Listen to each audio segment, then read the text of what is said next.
हिंदू परंपरा के अंदर ये नवरात्रि के जो प्रसंग हैं, ये तो देवी मां की उपासना के लिए थे। नवरात्रि पवित्रतम रात्रियां कही जाती है, पवित्रतम दिन कहे जाते हैं। ये आसो जो चैत्र महीने में आती है, ये साधना के लिए, मंत्र साधनाओं के लिए, ब्रह्मचर्य के लिए, सत्व को प्राप्त करने के लिए, इष्ट की सिद्धि के लिए, अंतरतम की शक्तियों को जगाने के लिए, कुछ अच्छा हासिल करने के लिए होती हैं। समझदार हिंदू और समझदार जैन श्रावक श्राविका और समझदार हिंदू और समझदार जैन साधु संत इन दिनों में साधना में बैठते हैं,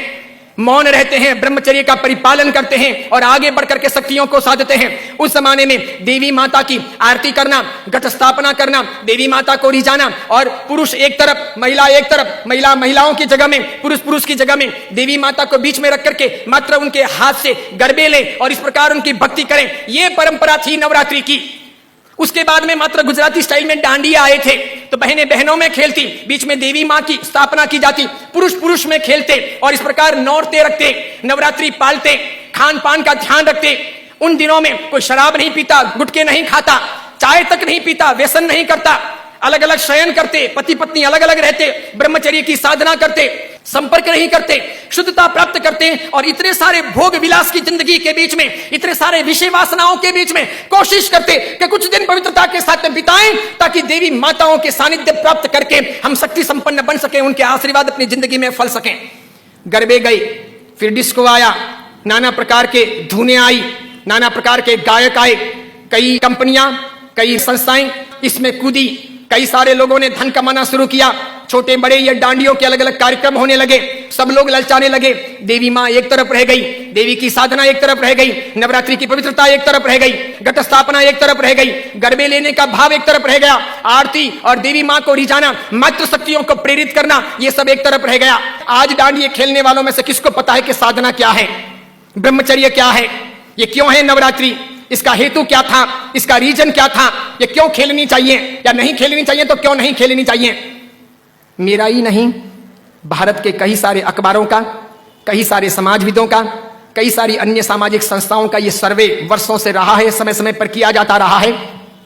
कि नवरात्रि के महीने 2 महीने के बाद में जितने गर्भपात होते हैं, उतने गर्भपात बाकी के 11 महीने में नहीं होते।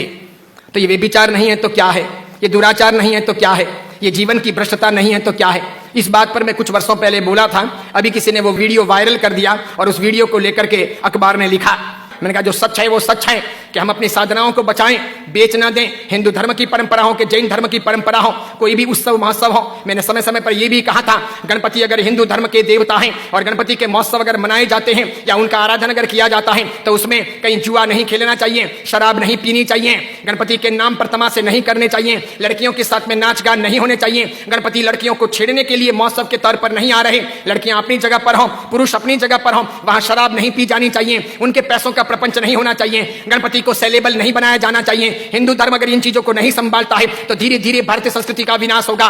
सिखों ने अपनी धर्म परंपराओं को संभाला है, मुसलमानों ने अपनी धर्म परंपराओं को संभाला है, ईसाइयों ने अपनी धर्म परंपराओं को संभाला है। उनके जो ओकेशन होते हैं वो दूसरों को इंटरफियर करने नहीं देते,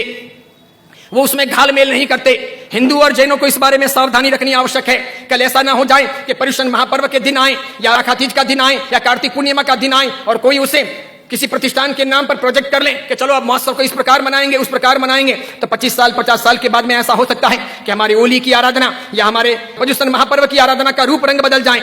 जैसे मैंने नहीं कहा था कि मात्र संगीतकारों को बुला करके हम 9 दिन की भक्ति रख लें, सुबह भी भक्ति, रात को भी भक्ति, ठीक है, और इस प्रकार पर्युषण आगे बढ़ जाए और अच्छी खासी संख्या के अंदर वे आधुनिक संगीतकार आधुनिक धुनों पर बहुत गाएं और नौजवान लड़के लड़कियों को मजा आ जाए, सब वहीं पर जाएं। तो 10 साल 15 साल तक अगर ऐसा चले तो आज एक ने किया, कल दूसरा करेगा, परसों तीसरा करेगा, अब चौथा करेगा, धीरे धीरे साधुओं के व्याख्यान में कोई नहीं जाएगा, पर्युषण महापर्व के प्रवचन एक तरफ रह जाएंगे, कल्पसूत्र जी हवा खाते रह जाएंगे और पर्युषण का रूप बदल जाएगा। ये नहीं हो सकता, ये नहीं किया जाना चाहिए।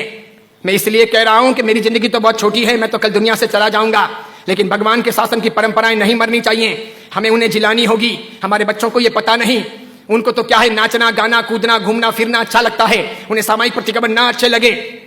बिना पंखों के रहना उन्हें ना अच्छा लगे, लेकिन जरूरी यह है पर्युषण महापर्व की पूरी प्रक्रिया, उसकी साधना की सारी व्यवस्था समझी जानी चाहिए और इसीलिए हर बाबत के अंदर सावधानी आवश्यक है। हमारा यह वीडियो अगर आपको पसंद आया हो तो उसे लाइक कीजिए, शेयर कीजिए और आचार्य विमल सागर सूरी जी के नाम से चल रहे हमारे चैनल को सब्सक्राइब कर उसके पास रहे बेल के बटन को क्लिक कीजिए ताकि हमारे नित नए वीडियो को देखने का आपको अवसर मिल सके।